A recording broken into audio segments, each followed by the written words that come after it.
Amelia here and you're watching Newsbreak. Uncertainty over Chelsea's future. A massive container ship gets stuck. And how the Eiffel Tower has grown. But before we get to that, make sure you hit subscribe. You know you want to. Now, lots of people are talking about Chelsea's Champions League game tomorrow, but many Chelsea supporters are more worried about the future of the club than the game itself. Here's Joe to explain. Yeah, Chelsea has found itself in a state of limbo. The club's owner, Russian billionaire Roman Abramovich, has been heavily sanctioned by the UK government following the invasion of Ukraine. And billions of dollars of his assets have been frozen, including the club. So who's it affecting? It's affecting us. Right now, the club is banned from things like signing new players, selling new tickets for home games, selling merchandise, and even some restrictions on travel. While the team is allowed to carry on playing, the whole ordeal has left a lot of fans upset. Shock, still trying to process it all. I think push has come to shove, and it's very sad how it's come to this. They're taking it too far. They're now making the club and the supporters suffer. There have already been several bids to buy the club from Abramovich, but it's got a hefty price tag, around $5 billion. Whatever happens next, the club says everyone here will carry on as best they can. We have the attitude right and the culture in the club is right, so keep on going. Australia's run at the Women's World Cup is still going strong.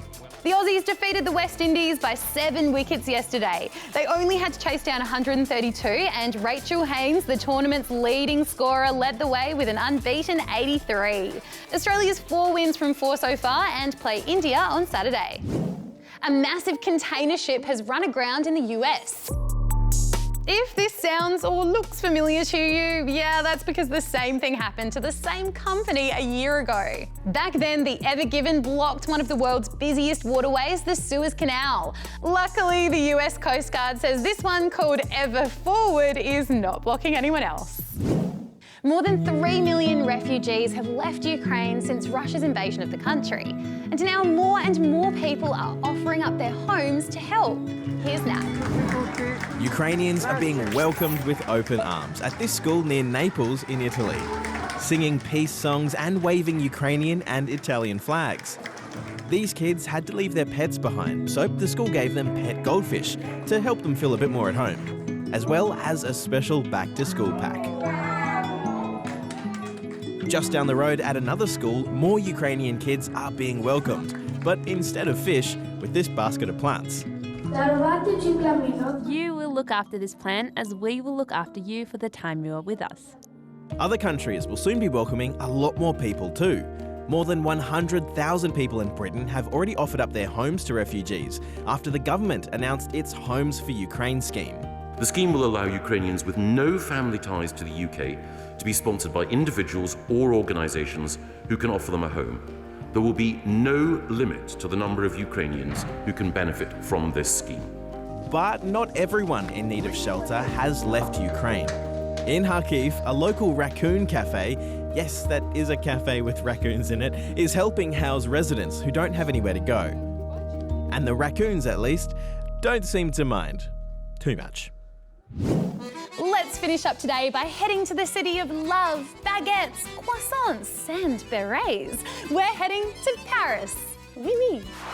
It doesn't get more French than the Eiffel Tower. When it was first built, it was the tallest human-made structure in the world. It's fallen down the list a little in the years since, but it's now grown a whole 6 metres. That's all thanks to a new digital antenna. A helicopter airlifted it to the top of the 132-year-old monument, helping it to reach a whopping 330 metres tall. Also right up there on the list of the city's most iconic monuments is the Notre Dame Cathedral. It's had a rough time lately after a devastating fire in 2019.